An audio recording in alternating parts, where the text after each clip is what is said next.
उस दौर की मुंबई, जिसे तब बॉम्बे कहा जाता था। यह वही शहर है जो आज भारत की आर्थिक राजधानी है, लेकिन 100 साल पहले इसकी पहचान, इसकी रफ्तार और यहाँ का जीवन आज से बिल्कुल अलग था। इस वीडियो में हम जानेंगे कि उस समय की सड़कें कैसी थीं, लोग कैसे रहते थे, बंदरगाह कितना व्यस्त था, कौन कौन से कारोबार चलते थे, अमीर और गरीब लोगों की जिंदगी में कितना फर्क था और आखिर कैसे यह शहर धीरे धीरे आधुनिक मुंबई बना। तो वीडियो के अंत तक जरूर बने रहिए, क्योंकि आखिर में हम आपको एक ऐसा रोचक तथ्य बताएंगे जिसे जानकर शायद आप भी हैरान रह जाएंगे। बॉम्बे की पहली झलक। अगर आप 100 साल पहले की बॉम्बे में पहुंच जाते तो सबसे पहले आपकी नजर पड़ती विशाल औपनिवेशिक इमारतों पर। विक्टोरिया टर्मिनस, आज का Chhatrapati Shivaji Maharaj Terminus, Bombay High Court, Gateway of India और कई शानदार इमारतें उस समय भी शहर की पहचान थीं। सड़कों पर आज जैसी भीड़ तो थी, लेकिन गाड़ियों की संख्या बहुत कम थी। ट्रामें चलती थीं, घोड़ा गाड़ियां दिखाई देती थीं और कुछ जगहों पर शुरुआती मोटर कारें भी नजर आती थीं। भारत का सबसे व्यस्त बंदरगाह। उस समय बॉम्बे केवल एक शहर नहीं था, बल्कि पूरे ब्रिटिश भारत का सबसे महत्वपूर्ण व्यापारिक केंद्र था। बंदरगाह पर हर दिन बड़े बड़े जहाज आते थे। कपास, मसाले, चाय, कपड़े और कई अन्य सामान यहां से दुनिया के अलग अलग देशों में भेजे जाते थे। हजारों मजदूर दिन-रात जहाजों पर माल चढ़ाने और उतारने का काम करते थे। इसी व्यापार ने बॉम्बे को धीरे धीरे भारत का सबसे अमीर शहर बना दिया। कपड़ा मिलों का शहर। 100 साल पहले बॉम्बे को कॉटन मिलों का शहर भी कहा जाता था। शहर में सैकड़ों कपड़ा मिलें चल रही थीं। इन मिलों में महाराष्ट्र, गुजरात, उत्तर प्रदेश और देश के कई हिस्सों से आए लाखों मजदूर काम करते थे। काम कठिन था। घंटों तक मशीनों के बीच मेहनत करनी पड़ती थी। सुरक्षा के साधन भी आज जितने विकसित नहीं थे, लेकिन इन मिलों ने लाखों लोगों को रोजगार भी दिया। बाजारों की रौनक। उस समय क्रॉफर्ड मार्केट, भुलेश्वर, कालबा देवी और कई पुराने बाजार लोगों से भरे रहते थे। 100 साल पहले बॉम्बे का फिल्मी संसार। अगर हम 100 साल पहले की बॉम्बे की बात करें तो यह शहर केवल व्यापार का केंद्र ही नहीं था, बल्कि भारतीय सिनेमा का उभरता हुआ गढ़ भी बन रहा था। उस समय मूक फिल्मों, साइलेंट फिल्म्स का दौर था। फिल्मों में कलाकार अभिनय तो करते थे, लेकिन उनकी आवाज सुनाई नहीं देती थी।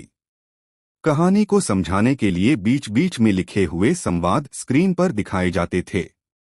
उस दौर में दादा साहेब फाल्के के कार्यों का प्रभाव पूरे भारतीय फिल्म जगत पर साफ दिखाई देता था। बॉम्बे में कई छोटे बड़े फिल्म स्टूडियो बनने लगे थे, जहां पौराणिक, ऐतिहासिक और सामाजिक विषयों पर फिल्में बनाई जाती थीं। शूटिंग आज की तरह आधुनिक कैमरों और कंप्यूटर तकनीक से नहीं, बल्कि बड़े और भारी कैमरों से की जाती थी। प्राकृतिक धूप का उपयोग अधिक किया जाता था, क्योंकि कृत्रिम रोशनी की सुविधाएं सीमित थीं। फिल्मों में काम करना उस समय हर परिवार की पहली पसंद नहीं माना जाता था, लेकिन धीरे धीरे यह उद्योग तेजी से आगे बढ़ रहा था। सिनेमाघरों के बाहर नई फिल्मों के बड़े बड़े पोस्टर लगाए जाते थे और लोग टिकट लेकर उत्साह के साथ फिल्में देखने पहुंचते थे। यही वह दौर था जिसने आगे चलकर बॉम्बे को दुनिया के सबसे बड़े फिल्म उद्योगों में से एक बनने की मजबूत नींव दी। भाप से चलने वाले इंजन, धुएं से भरा आसमान और स्टेशन की चहल पहल उस समय की पहचान थे। रेलवे ने व्यापार और लोगों की आवाजाही को नई गति दी। Gateway of India. 1924 में गेटवे ऑफ इंडिया का निर्माण पूरा हुआ था। यह स्मारक अरब सागर के किनारे खड़ा होकर आने जाने वाले जहाजों का स्वागत करता था। उस समय यह केवल एक पर्यटन स्थल नहीं, बल्कि ब्रिटिश शासन का एक महत्वपूर्ण प्रतीक भी था। समुद्र किनारे की जिंदगी। मरीन ड्राइव आज जितना विकसित नहीं था, लेकिन चौपाटी उस समय भी लोगों के घूमने की पसंदीदा जगहों में शामिल थी। शाम के समय परिवार समुद्र किनारे बैठते, बच्चे खेलते और ठंडी हवा का आनंद लेते थे।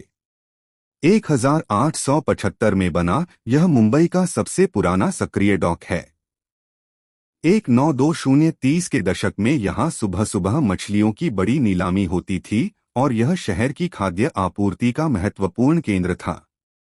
बैक बे रिक्लेमेशन 1920 के दशक में समुद्र को भरकर नई जमीन बनाने की परियोजनाएं शुरू हो चुकी थीं।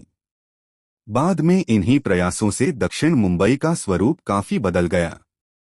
पारसी उद्योगपतियों का योगदान, टाटा, वाडिया और पेटिट जैसे पारसी परिवारों ने केवल उद्योग ही नहीं बल्कि अस्पताल, स्कूल और सार्वजनिक इमारतों के निर्माण में भी बड़ा योगदान दिया, जिससे शहर के विकास को गति मिली।